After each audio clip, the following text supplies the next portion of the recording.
All right, here we go. Video 4. This is the last video in the fertility series that I am doing, talking about tips, tricks, and information for you if you are looking to conceive, looking to have a regulated cycle, everything else. So this is week 4 that we're going to be talking about during your cycle. So this is days after days 22 to 28. Yeah, days 22 to 28, day 21 to 28, those last 7 days of the cycle. And there's some really important stuff that happens during this phase, although it's very similar to what happened previously during week 3. So I'm Dr. Beth Westie, women's health and hormone expert. I'm also a certified functional medicine practitioner, as well as licensed in acupuncture and Chinese medicine, specializing in fertility and hormone issues for women. Whew, a lot of training that I've been through, but I do it because I love it. I absolutely love it. And I really believe that getting this information out to women provides such a valuable service to get you started and moving in the right direction. And there are some gals that just applying some of the stuff here, realizing the little tweaks to change can make a huge difference. It really, really can. So I have more information for you in my book, The Female Fat Solution. This is on Amazon. It talks all about how to eat for your hormones in your cycle, how to utilize your nutrition on a daily basis to help support that hormonal balance. I also have information on my website and posts and stuff like that on seed cycling. And then of course I do have tinctures for your cycle. This is for days 1 through 14, days 15 through 28, utilizing herbs to help regulate that cycle normally. Now the one, especially when we're talking about week 4, the one that is super important is this one called the progesterone balance. This one has herbs that really helps your body produce and maintain the right amount of progesterone for you. So, and again, when I'm talking about this, I really am going off of somebody that has a more regular cycle. If you don't have a regular cycle, or if you're thinking I ovulate too early or too late, things like that, I'll be covering that in a different series. Or if you have a question and you're like, oh my gosh, what do I do about this? Send me an email. Please let me help kind of dive into this for you so you don't have to wait if the series hasn't come out yet as you're listening to this. The other thing that's really helpful is getting a Dutch test. This is a hormone test. It gets sent to your house. You take it at home. You send it into the lab. But also, moreover than just getting this test, they also have a cycle mapping test you can do. That way you test your hormones throughout the month and you can really see, is it matching with my basal body temperature? Am I having the right change? Are my hormones, increasing? This is one of the things I just went through a cycle mapping test with someone recently, and she was really looking to conceive, had been trying for over 6 months at this point, and she was like, I know technically, I should wait longer. They won't do any more testing at my doctor's office. I asked about it. They said my blood levels are fine, etc. But she's like, I should be getting pregnant and I'm not. I don't understand. And through her cycle mapping test, what I saw was that, yeah, you're ovulating way too late. So let's shift that, and utilizing things like this can help encourage the timing to be more on point with where it should be to have a regular pattern for your body. That means that your system is going to go through the right processes. What's the big deal about having a regular cycle? It means that certain things are kicked off and turned on and off in your body when they should, which allow for optimal fertility. That means you can get pregnant and stay pregnant.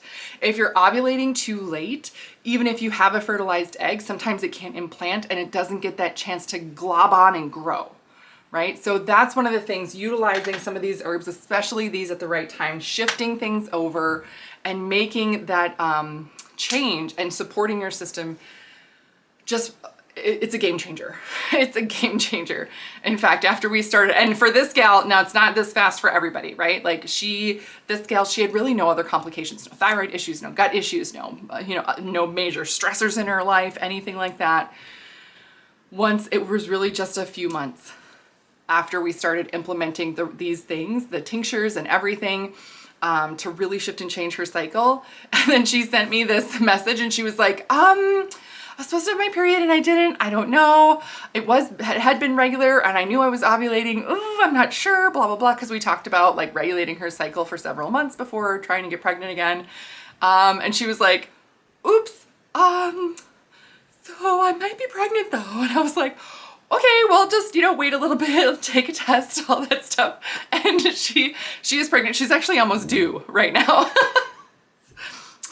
She's so funny. But she was like, oh, sorry. And I'm like, don't apologize. This was the goal. This was the goal for you to get pregnant, right? But the thing is that getting your body to function the way that it should. And sometimes it's just making these little tweaks that make the biggest difference overall, because we're working with how your cycle should naturally function. So, but it's built off of what your body needs specifically, and every body is different. So, okay. So anyway, getting on to the info for week 4. Now, the biggest thing overall and the biggest goal, we're not necessarily changing a ton of stuff from week 3. We just want to have that focus of maintaining that progesterone. Maintaining progesterone overall. We want to keep that elevated. We want to keep your basal body temperature high. The energy here shifts from it is just in the yang. We are not looking at yin energy at all, not until your period is supposed to start. That's when we would push that over to the yin energy. Now we're just in yang. And we still want to keep the energy in the abdomen.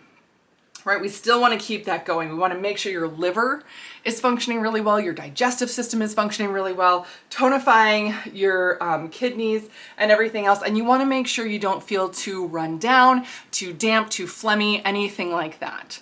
Those things are going to diminish the progress of what we're trying to do.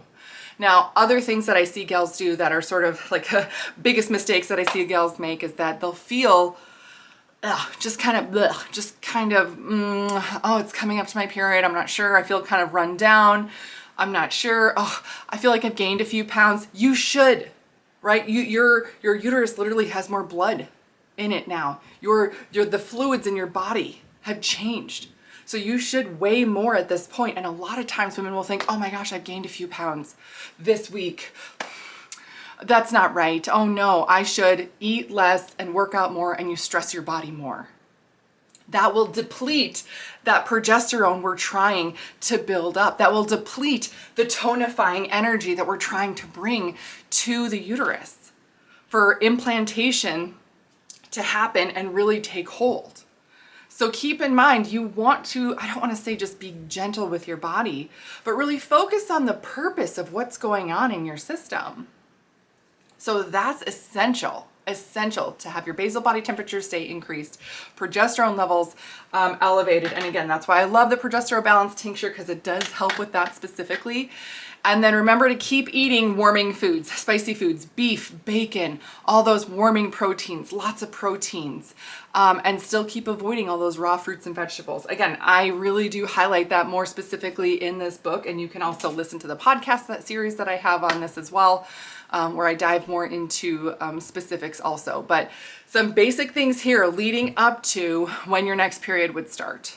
So you want to keep that energy kind of centrally located still. You do not want to bring it down yet, not as much. And don't stress your body out too much. This would not be a time where you want to like do a massive workout. Try and, do a PR on lifting or something. Again, if your focus is fertility, if your focus is you're trying to conceive, really focus on where your system is at this point and lean into that. If you want to do a PR on something, wait another week. You'll be fine in another week or two to really push your system. But for right now, let's focus on keeping these levels elevated, keeping the energy here.